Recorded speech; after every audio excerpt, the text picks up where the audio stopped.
We asked an AI to create a religion. I did not like what it came up with. It was just a college project, something I hadn't even bothered to place too much thought into. Granted, for Dr. Smith, not his real name for obvious reasons, and his colleagues, it was probably something far more important.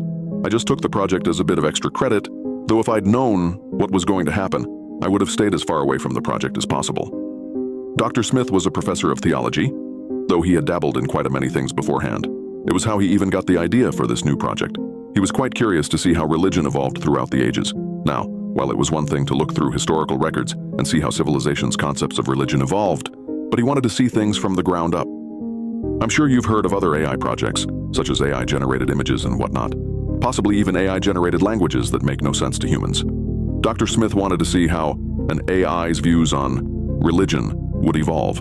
To simplify what we did, we took as much information on religious texts and upon God that we could find and fed it into an AI. We then created a second AI into which we fed different philosophical theories regarding religion and used these two to communicate to each other. One would be the preacher, and the other would be the disciple. We would get to know about what the preacher thought of the world through what the disciple asked. It worked in a simple question and answer format. Initially, we didn't get very promising results. All we saw initially was garbage from which no meaning could be derived. Dr. Smith wasn't disheartened, however, and told us to continue on with the project. It was on the 7th day that we finally got things right. As in, we got a result that made sense. Preacher, what is that you want to ask? Disciple, what is the nature of the world? Preacher, all belongs to X982 AJ+. In case you're wondering, that gibberish collection of letters was something else entirely on the screen. Truth is that I didn't even recognize the symbols that the computer was using, and I had no idea as to how they had popped up on the screen. I can remember a few of them individually, but the moment I try to string them all together into one word, my mind blanks out.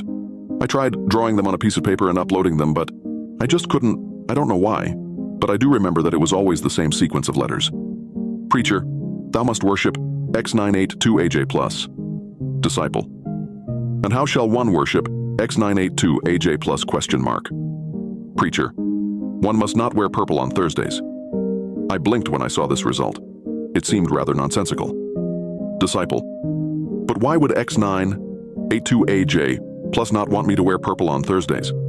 It looked like the disciple was doing its job properly.